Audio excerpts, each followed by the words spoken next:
Hello, friends, and welcome back to Malicious Compliance Stories.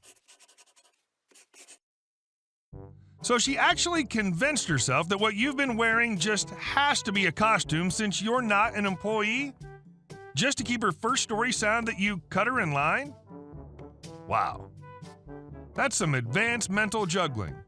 But before we begin, best way to support our channel is to leave comments, like, and subscribe with a turned-on bell so you don't miss the new video every single day. Here we go. This name tag isn't just a cute accessory. So this happened about 2 or 3 years ago, but I just now remembered it. Context. I work at the infamous Bullseye's Mart. I'm sure you guys are familiar with the uniform there. Khaki pants, red shirt of some kind, name tag, closed-toe shoes. You get the idea. I'm lucky that the mart I work at is pretty chill on uniform. As long as the outer layer's 90% of some shade of red and the pants aren't ripped to high heaven and everything is work appropriate, we can wear whatever we want, including jeans. Incident. So it's a warm summer day at work and I'm wearing my coolest work-appropriate attire. Lightest pair of jeans I have, sneakers, and a red and white striped t-shirt, and a name tag displaying my name and the store's logo on it. Since I'm working self-checkout that day, I'm also outfitted with the right equipment, namely a walkie-talkie, a small portable scanner, and keys that jingle with every step I take. Note the keys are the only thing slightly hard to spot just by looking at me. The walkie and scanner are pretty bulky. So for the last 5 minutes, I've been running every which way, helping the small crowd that descended upon the self-scan lanes, so it might appear to the unobservant I'm some clueless customer trying to find a certain candy bar on lane or something. Finally, the line calms down enough and no one needs my immediate attention, so I walk over and stand next to the woman waiting in line for the self-scan. I'm exhale and enjoy my brief moment of peace when the woman, the Karen of the story, gives a surprised wow. Me, thinking she was talking about the long line we just had. I know, nice summer days bring in a big crowd, huh? Karen. I can't believe you just cut me. Me, confused. I didn't cut you. Karen, yes you did. I watched you walk over, grab a candy bar, and then stand in front of me. You cut me in line. I just stood there confused. And no candy bar in hand. Then it clicked. Ma'am, I work here. Karen kinda scoffed, a likely story. I looked down at my bulky walkie and scanner and my name tag. Very likely.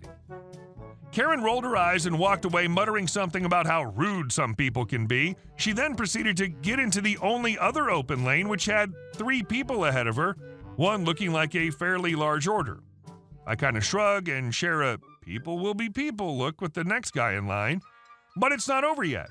About 15 minutes later, the cashier, I'll call her Sarah, waved me down, so I walked up to her side of the lane while still keeping an eye on the self-scan. Me. What's up, Sarah? Sarah. The machine won't take this lady's coupon. I glance over, and Karen and I lock eyes. She scoffs and rolls her eyes. I ignore her and glance at the coupon Sarah's holding. Me. Oh, here's the problem. The coupon's expired. Sarah. Just by a day, though. Me, handing the coupon back to Sarah. We can still honor it. Just enter the price change manually and put the coupon with the others. Sarah. I don't know how to do that. Karen, groaning, then call someone over to show you how to do it and stop wasting my time. Me. I can show you. Sarah. Really? Karen. At the same time as Sarah. You can? Me. Yeah, it's pretty simple. So I show Sarah how to enter a coupon manually and what to do with it afterwards. She thanks me and I'm about to head back to my post when Karen looks at me absolutely flabbergasted. Karen. Wait, so you do work here? Me, slightly confused. Have for a couple of years now. Why do you ask? Karen. You do work here? And that's not a Halloween costume? I just kind of stare at the woman, and Sarah later told me I looked exactly like that one meme where the math is floating around a woman's head. Then I told the Karen, why would I be wearing a Halloween costume in the middle of July? And our second story. Lady gets mad when I don't tell her how much money I'm handling. I worked at a game store. We had a policy of doing cash drops whenever the register got to plus $600. Take money from the register, log it, and put it in the safe. We're not supposed to do it with customers in the store. During the holidays, it gets pretty busy, so sometimes we need to break the no customers rule in favor of not having a large amount of cash in the registers. Last holiday season, I'm working with my manager. Later in the day, my register prompts me to do a cash drop. I dismiss the prompt, which is allowed to wait for a less busy time to do the drop, but the rush just doesn't stop. Eventually, my manager says to do it after I finish my current customer. So I finish with my customer and have to tell the next customer to please wait as they're walking up to me while not having been called. Side rant, I really hate it when people come up before being called. We have a queue sign that says, please wait to be called, but apparently some people are too important to pay attention to signs. And yes, I'm in the US because apparently me using the word queue makes everyone think I'm from the UK or something. I open the register, quickly take out the big bills and a chunk of 20s, and crouch down behind the counter to quickly count it. How much money you got there? She asks. I'd love to say her name was Karen, but it probably wasn't. We did have a Karen who was a regular pain in the neck. She'll be Marpit. I don't even know where she came from, but there she was. I didn't really know how to respond. I should have just ignored her, but my customer service experience taught me not to leave a customer hanging, so I thought it was proper to at least respond. Sorry, I can't tell you that, I say, and try to go back to counting. Excuse me, Marpit says. It's not like I'm going to try and steal it or anything. This catches the attention of my manager, who steps in and says, ma'am, he can't talk right now. If you're ready to check out, please line up over there, pointing to the queue. Marpit wants to talk back, though. I was just asking how much money there was. I was just curious. God, she barks. I think at this point she said she was going to wait outside, to whom she was there with, and left. I finished the drop and my manager asked me, did she actually ask how much money you were handling? I shrugged as some of the other customers commented on how stupid Marpit was. And our last story. Neighbors used my property as their own, paid for new fence. I recently bought a house and have been having some work done before I move in. It was empty on the market for about 6 or 8 months before I bought it. One morning, I got a call from my contractor asking me about moving the cars in the driveway, and of course I had no idea what he was talking about. I hadn't moved in yet. I left my job site and drove nearly half an hour to get there. As soon as I arrived, the people on the east side of me were walking toward the cars. I asked if they were their cars, and they said yes. They told me they'd been parking there for a few months with permission from the owners. I informed them that I was the new owner and they can't park there any longer. We went back and forth, and with the intention of being a good neighbor and trying to show some goodwill, I agreed to allow them to park there for a few more weeks until I move in, with the agreement that they would move them by 6 a.m. every morning. The rest of the week went by without incident. The contractor called me about scheduling a walkthrough on Saturday, and we set a time for early afternoon.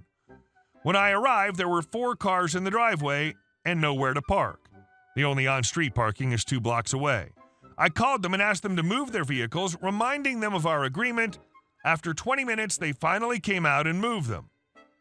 Speaking with them, they claimed to have misunderstood and thought our agreement only referred to weekdays and not weekends. I corrected them and moved on.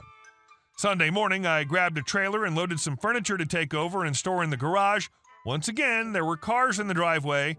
I called them and got VM. I texted and said they had until a tow truck could arrive to get them moved. No answer. I call a tow company. 45 minutes later, 2 tow trucks showed up, backed in, and hooked up to the cars. All of a sudden, the neighbors were home. They ran out to stop their cars from being towed, and it ended up costing them a little over $300 to get them unhooked. I called my contractor and asked if he knew someone who could put in a driveway gate, and he did. I let the neighbors know that they could no longer use my driveway. On Wednesday, I get a call from the gate installer telling me that there are cars in the driveway. I called them and said, tow trucks are on the way. They moved. The gate was installed, and I went by to pick up the opener that evening. The neighbor husband came out to confront me, and I opted to just call the PD and deal with it legally. That Saturday, I went by to accept an outdoor furniture delivery and check on things when I noticed a towel beside the pool and a small kid's flotation device. My initial thought was that I just hadn't noticed it before, so I wrote it off and threw them both in the trash. On Saturday, the movers arrived with everything and we began moving things in. About 7 p.m., my daughter and I left to go grab some dinner. Arriving back at the house around 9:30, the neighbors were in my pool. They were hanging out and using my furniture, and when I opened the door and began raising hell, they told the kids to go to the house, and the children ran to a corner of our fence and just walked through. They had cut out the privacy fence so it could be removed and had been using the pool at their leisure for who knows how long. Again, I called the police and filed a complaint. The dad was arrested for trespassing, DPP, and an outstanding warrant, and the oldest boy, 20-year-old male, for an outstanding warrant. I replaced the fence with a new one because they destroyed the posts, runners, and pickets by removing and reinstalling the panel. Small Claims awarded me the total cost of 83 by 8-foot privacy fence, which came out to $3,800. The following Monday morning around 5 a.m., their cars were parked in the street where there's no street parking, so I made a phone call. They were gone when I left at 7 a.m. I haven't been paid yet, but I did notice a for rent sign in their yard this morning, so that's just as good. Good riddance. Edit.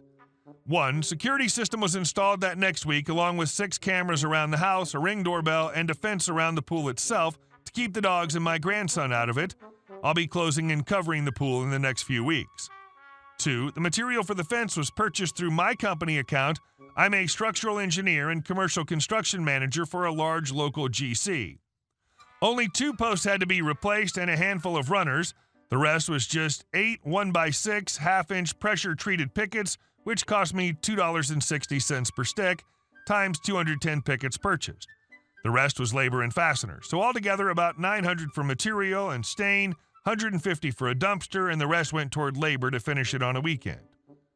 Fun fact, I'm also a property investor/flipper, been in construction, commercial, civil, industrial, and residential for 35 years. Not my first fence, nor my first a-hole neighbor. Before the paint experts jump on board, I know how long I have to wait before pressure washing and staining the fence. Hey guys, thank you all for watching the video. I'll see you in the next one.